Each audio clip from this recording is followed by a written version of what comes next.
온라인 특별 새벽 기도회를 여는 매일 기도. 오늘의 기도. 당연한 일상을 감사합니다. 감사함으로 그의 문에 들어가며 찬송함으로 그의 궁정에 들어가서 그에게 감사하며 그의 이름을 송축할지어다. 시편 100편 4절. 주님, 오랫동안 감사를 잊고 살았습니다.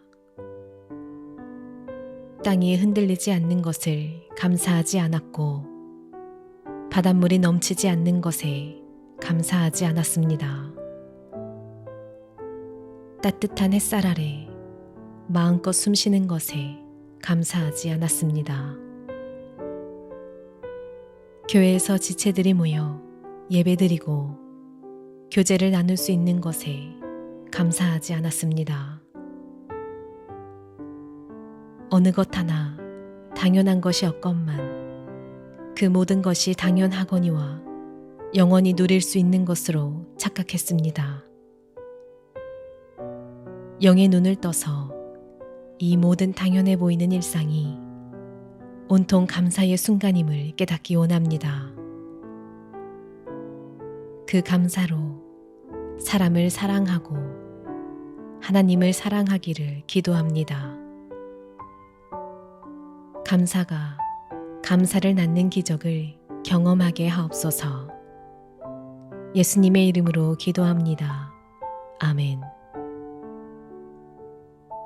한 번 더 깊이 묵상하며 기도하시기 바랍니다.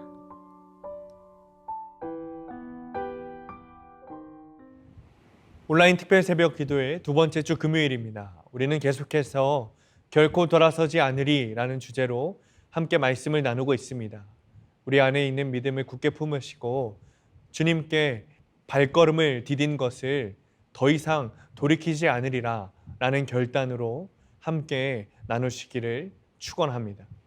오늘 본문은 로마서 8장 19절에서 25절 말씀입니다.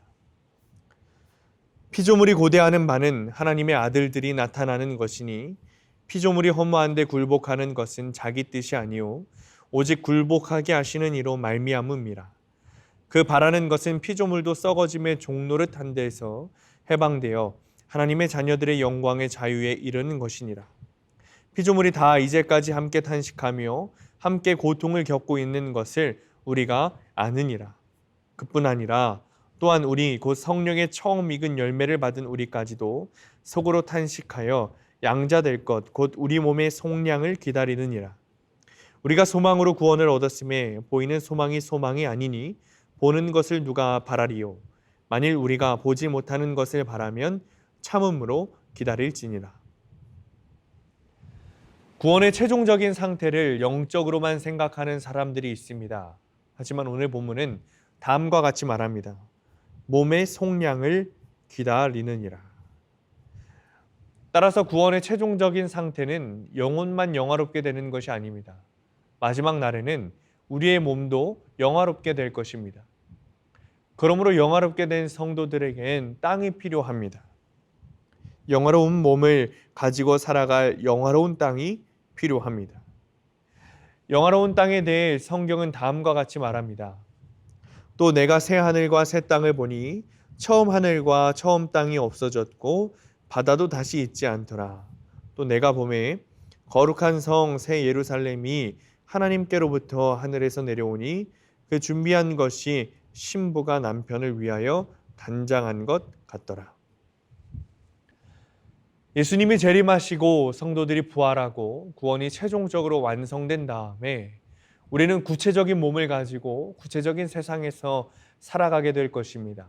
성경은 그 세상을 새하늘과 새 땅이라고 말합니다. 바로 이것이 종말에 대한 성경의 가르침입니다. 물론 우리는 새하늘과 새 땅이 어떤 곳인지 단정할 수는 없습니다.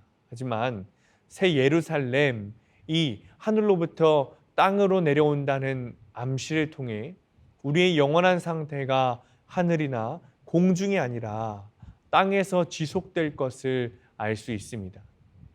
만약 이것이 사실이 아니라면 하나님의 구원은 완전한 구원이라고 할 수 없습니다. 만약 이것이 사실이 아니라면 하나님은 진정으로 사탄을 물리치신 것이 아닙니다. 왜냐하면 하나님께서 창조하셨고 하나님께서 보시기에 좋다고 하신 세상은 물리적인 우주이기 때문입니다. 하나님은 인간을 영혼으로만 창조하지 않으셨습니다. 사람은 처음부터 몸을 가지고 있었고 사람이 살아가도록 만들어진 세상도 물리적인 공간이었습니다. 따라서 하나님의 최종적인 승리는 모든 것이 원상태로 회복되는 겁니다. 우리는 타락한 세상을 살아가고 있습니다. 세상은 온통 죄로 덮여 있습니다. 세상은 사람을 향하여 가시덤불과 엉겅퀴를 냅니다. 사람은 심히 수고해야만 일상을 유지할 수 있습니다. 그래서 우리의 일생은 고통과 슬픔으로 가득합니다. 하지만 장차 우리는 새 하늘과 새 땅에서 살게 될 것입니다. 죄가 완전히 사라진 세상, 온전히 거룩한 세상, 태초의 아름다움이 회복된 세상에서 살게 될 겁니다. 물질적으로 영화로운 곳에서 물리적인 몸을 입고 살게 될 겁니다. 그때 우리는 태초의 탁월함과 영광을 마음껏 누리게 될 것입니다. 예수님을 믿는 자는 구원을 얻습니다. 주 예수를 믿으라. 그리하면 너와 내 집이 구원을 받으리라. 사도행전 16장 31절 말씀이죠. 그런데 오늘 본문은 특이합니다. 믿음이 아니라 소망으로 구원을 얻는다고 말하고 있습니다. 우리가 소망으로 구원을 얻었음에 어째서 바울은 믿음이 아니라 소망으로 구원을 얻는다고 말할까요? 그 이유는 소망이 믿음의 또 다른 모습이기 때문이에요. 믿음이란 예수님이 이미 하신 일을 바라보는 거예요. 예수님이 우리를 위해 죽으시고 부활하신 것을 사실로 받아들이는 겁니다. 반면 소망이라는 것은 예수님께서 앞으로 하실 일을 바라보는 겁니다. 예수님이 재림하시고 우리를 영원한 영광으로 인도하실 것을 사실로 받아들이는 겁니다. 그런 점에서 소망은 미래적인 믿음인 거죠. 우리는 여기서 구원의 단계가 있음을 알 수 있습니다. 우리의 구원은 예수님이 이미 하신 일, 지금 하고 계신 일, 장차 하실 일을 따라 세 단계로 구분할 수 있습니다. 첫 번째는 우리는 예수님께서 과거에 하신 일에 근거해서 이미 구원을 받았다라고 말할 수 있습니다. 예수님이 우리를 위해 죽으셨습니다. 예수님이 우리를 위해 부활하셨습니다. 그래서 우리는 이미 구원받은 사람이에요. 두 번째는 우리는 예수님이 현재 하고 계신 일에 근거해서 지금 구원을 받고 있다라고 말할 수 있는 거예요. 예수님은 우리를 거룩하게 하고 계십니다. 예수님은 우리를 죄로부터 구별하고 계십니다. 그래서 우리는 구원을 받고 있는 사람입니다. 세 번째는 우리는 예수님이 미래에 하실 일에 근거해서 장차 구원을 받을 것이다 라고 말할 수 있다는 겁니다. 장차 예수님은 다시 오실 겁니다. 장차 예수님은 우리를 완전히 영화롭게 하실 것입니다. 그래서 우리는 장차 구원을 받을 사람입니다. 우리는 이 구원의 세 가지 측면을 모두 생각하며 살아야 합니다. 첫 번째는 우리가 너무나 작게 느껴질 때 이미 이루어진 구원을 생각해야 한다는 거예요. 우리가 너무 초라하게 생각될 때 우리가 이미 구원받은 사람이라는 것을 생각해야 됩니다. 두 번째는 우리의 삶이 너무나 힘겨울 때 지금 이루어지고 있는 구원을 생각해야 합니다. 예수님이 지금도 우리와 함께 하심을 생각해야 합니다. 예수님이 고난을 통해 우리를 거룩한 사람으로 변화시킨다는 것을 생각해야 합니다. 세 번째는 우리가 너무나 크게 느껴질 때입니다. 우리가 너무 크게 느껴질 때는 장차 이루어질 구원을 생각해야 돼요.